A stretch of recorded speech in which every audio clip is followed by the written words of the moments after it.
ஆண்டவராகிய இயேசு கிறிஸ்துவின் நாமத்தினாலே இந்த அருமையான வேளையில உங்களை நான் வாழ்த்துகிறதிலே மிக்க மகிழ்ச்சி அடைகிறேன்.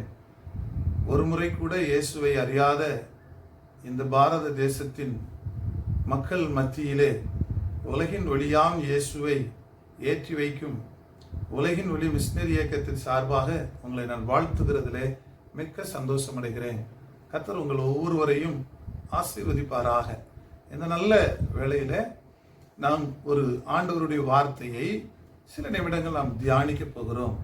அருமையான தேவனுடைய பிள்ளைகளே, தானியேல் எழுதின தீர்க்க தரிசனம் புஸ்தகம் 10வது அதிகாரம் 11வது வசனத்துல தேவதூதன் தானியேலை பார்த்து சொல்லுகிறார், பிரியமான தேவனுடைய தாசனாகிய தானியேலே என்று, அல்லது பிரியமான புருஷனே என்று கூப்பிடுகிறார்.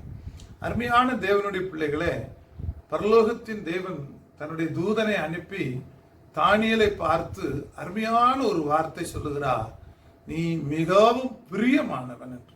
இந்த வார்த்தைகளை கேட்கிற நம் ஒவ்வொருவருடைய வாழ்விலும் ஆண்டவர் நம்மை அப்படி அழைக்க விரும்புகிறார். நம்முடைய வாழ்க்கையில எத்தனையோ குறைவுகள் இருக்கலாம், நிறைவுகள் இருக்கலாம், எத்தனையோ உலக பிரகாரமான மேன்மைகள் இருக்கலாம். ஆனால் ஆண்டவர் உங்களையும் என்னையும் அழைக்க விரும்புகிற ஒரு அற்புதமான வார்த்தை, நீ எனக்கு மிகவும் பிரியமானவன் என்று அழைக்க விரும்புகிறார்.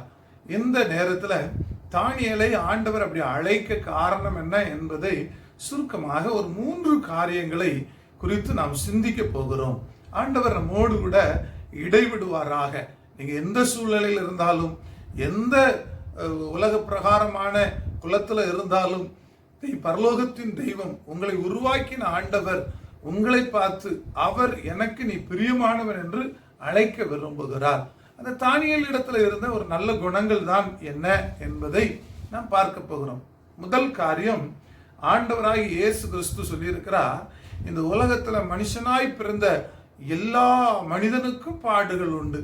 அவன் ராஜ அரண்மனையில் இருந்தாலும் அல்லது தெருவோரத்திலே கிடந்தாலும், அவன் எந்த நிலைமையில் இருந்தாலும் அவனுக்கு பிரச்சனைகள் உண்டு.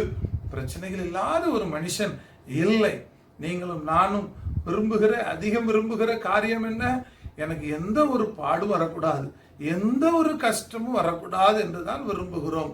ஆனால் ஆண்டவர் அவரை நேசிக்கிற பிள்ளைகளை அல்லது அவரை பின்பற்றுகிற பிள்ளைகளை, அவருக்காக வாழ ஆசைப்படுகிற பிள்ளைகளை பார்த்து ஆண்டவர் சொல்லியிருக்கிறார், உலகத்திலே உங்களுக்கு உபத்திரம் உண்டு. அதே ஆண்டவர் சொல்லியிருக்கிறார், வருத்தப்பட்டு பாரம் சுமக்கிறவர்களே நீங்கள் என்னிடத்தில் வாருங்க, என்கிட்ட வாருங்க, நான் உங்களுக்கு இளைப்பாறுதலை தருவேன், நான் உங்களுக்கு இருதயத்துல ஒரு அமைதலை தருவேன் என்று ஆண்டவர் சொல்லி வைத்திருக்கிறதை நாம் பார்க்கிறோம். அப்படியானால் முதல் காரியம் என்ன? தானியேலுடைய வாழ்வில் மிகுந்த ஏற்றங்களும் உண்டு, மிகுந்த பள்ளங்களும் உண்டு. ரொம்ப அவனுடைய வாழ்வில் மிக கஷ்டமான காலங்களும் உண்டு. மிக கஷ்டத்தை அனுபவித்தார். ராஜ அரண்மனையிலும் இருந்தார். ஆனால் ஒருபோதும் தன் வாழ்க்கையில இருந்த மன அமைதியை அவர் எடுத்து போட விரும்பவே இல்லை. எதுவும் அவரை அசைக்கவில்லை. அப்போஸ்தலனாகிய பவுல் பிலிப்பியர் நிருபம் 4வது அதிகாரத்துல சொல்லுகிறார், நான் எந்த நிலைமையில் இருந்தால், ஆமா, நான் உயர்ந்த நிலைமையில் இருந்தாலும் தாழ்ந்த நிலைமையில் இருந்தாலும், புசித்தாலும் புசிக்காவிட்டாலும், அடிபட்டாலும் மிதிப்பட்டாலும், ஆண்டவர் என்னை உன்னத நிலைமைக்கு வைத்தாலும், நான் ஆண்டவரிடத்திலிருந்து கற்றுக்கொண்ட காரியம் மன அமைதியாய் இருக்க கற்றுக்கொண்டேன். அது அழகான ஒரு வார்த்தை. என்ன? நான் எந்த சூழ்நிலையிலும் அமைதியாய் இருக்க கற்றுக்கொண்டேன் என்று பவுல் சொல்லுகிறார். எனக்கு அருமையான தேவனுடைய பிள்ளைகளை, இந்த தானியேலுடைய வாழ்க்கையை நாம் கவனித்து பார்த்தால், அவர் எருசலேமிலே அரண்மனையிலே வாழ்ந்தார்.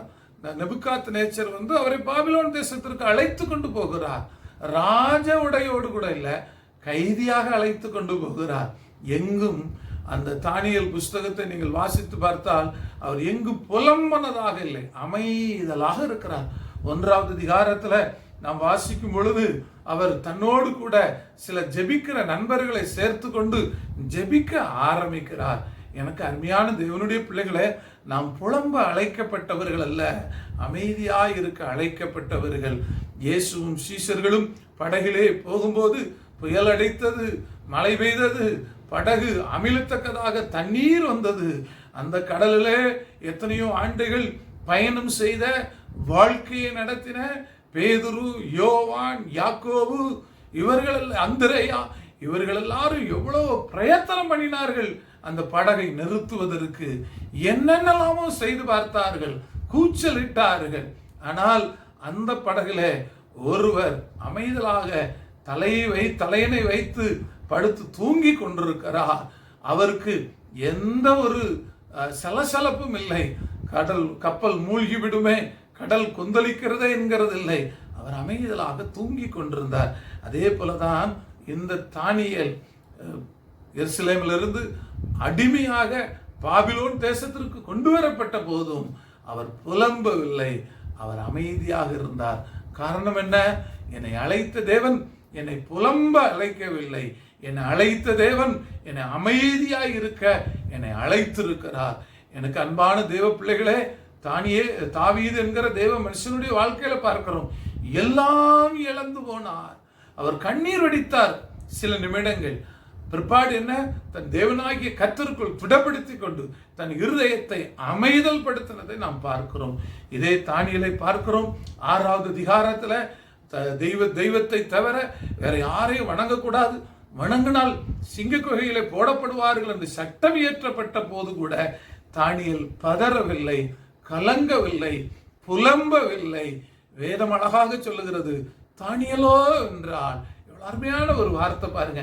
எனக்கு அருமையான தேவனுடைய பிள்ளைகளே, இந்த வார்த்தையை கேட்கிற அன்பு சகோதரனே, சகோதரியே, வாழ்க்கையில் அழுகையின் பள்ளத்தாக்கிலே நடந்து போகலாம், வியாதியின் கொடூரத்திலே நடந்து போகலாம், வேலை செய்கிற இடத்துல உபத்திரவத்திலே நடந்து போகலாம், வேலையை இழந்து போவோமோ என்கிற பயத்துல நீங்கள் நடந்து போகலாம், மனிதர்கள் உங்களை பயமுறுத்தலாம், செய்வினைகள் உங்களை பயமுறுத்தலாம், பிசாசு உங்களை பயமுறுத்தலாம், வாழ்க்கை இல்லாமல் போய்விடுமே என்கிற பயமுறுத்தல் இருக்கலாம். ஐயோ, எனக்கு குழந்தை பாக்கியம் இல்லையே, என் கணவன் என்னை துரத்தி விடுவாரோ என்கிற பயத்துல இருக்கலாம். இப்படி பல விதங்களில நீங்கள் வாழ்வில போராட்டத்தில் இருக்கலாம். இந்த தானியேல் என்கிற அருமையான தேவ மனிதன் சிங்க குகைக்குள் போனாலும் அவர் அமைதலாக இருந்தார். ஏனென்றால் வேதம் என்ன சொல்லுகிறது? நீங்கள் சும்மா இருப்பீர்கள், கர்த்தர் உங்களுக்காக யுத்தம் பண்ணுவார். இதை தானியேல் அருமையாக அவர் தெரிந்து கொண்டார். அவர் அமைதியாக இருந்தார். சிங்க குகைக்குள்ள போனாலும் அவர் அமைதியாக இருந்தார். புலம்புகிற எனக்கு அருமையான சகோதரியே, புலம்புகிற என் அன்பு சகோதரா, கணவனோடு வழக்காடுகிற என் அன்பு சகோதரியே, மனைவியோடு வழக்காடுகிற என் அன்பு சகோதரனே, பிள்ளைகளோடு வழக்காடுகிற என் அன்பு தகப்பனே, தாய் தகப்பனோடு வழக்காடுகிற என் அன்பு தேவ பிள்ளையே, வேலை ஸ்தலத்தில் வழக்காடுகிற என் அன்பு சகோதரனே, சகோதரியே, எனக்கு அருமையான தேவ பிள்ளையே, இந்த வார்த்தையின் மூலமாக ஆண்டவர் உங்களோடு கூட இடைவிடுகிறார். நாம் அமைதலாய் இருக்க வேண்டும். தானியேல் என்கிற தேவ மனிதன் அமைதலாய் இருந்தார். அவரை கொலை செய்ய தேடினார்கள், துடித்தார்கள், சிங்க குகைகளை தூக்கி போட்டார்கள். அவர் அமைதியாய் இருந்தார். ஏனென்றால் நம்முடைய ஆண்டவர் நம்மிடத்துல எதிர்பார்க்கிற ஒரு காரியம், நாம் கூக்குரல் இடக்கூடாது, நாம் சத்தம் போட்டு பேசக்கூடாது, நாம் அமர்ந்திருக்க வேண்டும். வேதம் என்ன சொல்லுகிறது? நீங்கள் அமர்ந்திருந்து நானே தேவன் என்ற நீங்கள் அமர்ந்திருங்கள். ஆண்டவர் உங்களோடு கூட இருக்கிறதை இந்த உலகத்திற்கு வெளிப்படுத்துவார். உங்களோடு யுத்தம் பண்ண விரும்புகிற மக்களுக்கு அவர் வெளிப்படுத்துவார். தானியேலுக்கு அவர் வெளிப்படுத்தினார். இந்த நல்ல வேளையில நான் உங்களுக்காக ஜெபிக்க நான் ஆசைப்படுகிறேன். எனக்கு அருமையான தேவ ஜனமே, இன்றைக்கு நீங்கள் புலம்ப வேண்டாம், ஓட வேண்டாம். ஐயோ, என் பட்சத்தில் நியாயம் இருக்கிறதே, யார் எனக்காக வழக்காடுவார் என்று நீங்கள் புலம்ப வேண்டாம். ஆண்டவர் சொல்லுகிறார், உலகம் வந்து சந்தோஷமாய் இருக்கும், நீங்கள் அழுது புலம்புவீர்கள், ஆனாலும் உங்கள் துக்கம் சந்தோஷமாய் மாறும். நீங்கள் அமர்ந்திருக்கும் போது தானியேலை கனம் பண்ணின ஆண்டவர், தானியேலை உயர்த்தின ஆண்டவர், தானியேலை மேன்மைப்படுத்தின ஆண்டவர், உங்களை மேன்மைப்படுத்துவேன் என்று ஆண்டவர் வாக்கு கொடுக்கிறார். உங்களுக்காக நான் ஜெபிக்கட்டுமா? எனக்கு அருமையான தேவ ஜனமே, நீங்கள் எங்க இருந்தாலும் நீங்கள் இந்த வேளையில் அமர்ந்திருங்கள். கோச்சுக்கு போக வேண்டாம், போலீஸ் ஸ்டேஷனுக்கு போக வேண்டாம், எந்த நியாயாதிபதிகளை நீங்க பிடிக்க வேண்டாம். ஆண்டவருடைய சமூகத்தில் அமர்ந்திருங்கள். அவர் சொல்லுகிறார், நீ அமர்ந்திரு மகளே, நீ அமர்ந்திரு மகனே, நான் உனக்காக யுத்தம் பண்ணுவேன். நீங்க அமைதியாக இருங்க. நீங்க அமைதியாக இருங்க. பரலோகத்தின் தெய்வமே, இந்த வார்த்தைகளை கேட்ட ஒவ்வொரு பிள்ளைகளையும் நீர் ஆசீர்வதிங்க. வாழ்க்கையில் இருக்கிற கொந்தளிப்புகள் எல்லாம் எடுத்து போடும். அமர்ந்திருக்க, அமைதியாக இருக்க கிருபை கொடும். ஆசீர்வதிங்கப்பா. இயேசுவின் நாமத்தில் ஜெபிக்கிறோம் நல்ல பிதாவே, ஆமென். இவ்வளவு நேரமா ஓடி இருக்கு.